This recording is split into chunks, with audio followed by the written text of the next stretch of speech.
When God marks you, not even the devil can touch you, unless it's to protect his own investment. Let that sink in. You've heard of bodyguard, but have you ever been so spiritually dangerous that even hell had to stand down? Listen closely. Most people don't understand what it really means to be chosen. They think chosen is favor, miracles, open doors, and good vibes.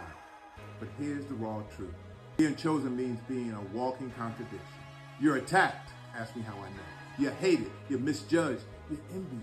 Yet still divinely protected in ways that don't even make sense. And here's something wild. Neuroscience shows that people who survive deep trauma often develop heightened intuition and resilience. Now imagine that level of survival fused with spiritual anointing. That's not just recovery, that's divine mutation. That's you, chosen one. God didn't just cover you, you were set apart. Your life carried a spiritual do not touch sign. People tried to break you, but heaven had alarms. Spirits tried to approach, and even they got nervous. You became so wrapped in divine purpose that darkness had to say, not this one. Touching them might cost us everything. And now the same ones who tried to ruin you, they're sitting in regret, clutching their chests like victims, crying in group chats, stalking your glow like it owes them closure.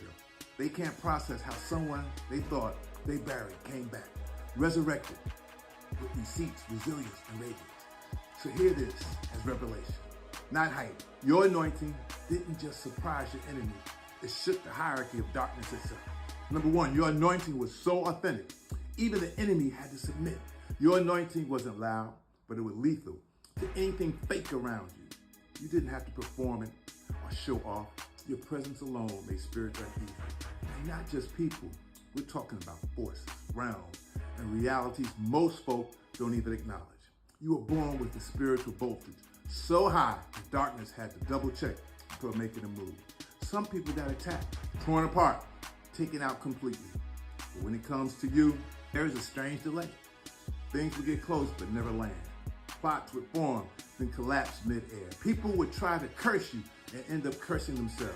That's not luck, that's divine jurisdiction. The enemy had to step back and admit, you can't touch this one reckless. To mess with them is to violate heavenly protocol. There are certain people heaven protects like royalty. You are one of them. And the wildest part, you didn't even know how high your rank was. You were just trying to survive, trying to heal, trying to be normal. At the same time, hell holding emergency meetings, wondering why you were still standing. See, the enemy is strategic. He doesn't waste resources on battle he knows he can't win. So with you, he tried the subtle route, betrayal through people, manipulation, confusion, delay. But even then, something kept blocking the full impact. That something was your anointing. It wasn't about you being perfect. It was about you being chosen. Because you were chosen, the spirit realm recognized you as off limits. Your life was marked not by trauma, not by failure, not by what they did to you, but by God himself. So now the enemy is forced to sit back and watch you glow, watch you rise, watch you walk in authority. Because he couldn't touch you. And now, like everyone else, watching you become unstoppable. Number two, they don't just regret losing you, they regret mishandling sacred territory. They thought they were dealing with a regular person, someone they could toy with, disregard, manipulate when it benefited them.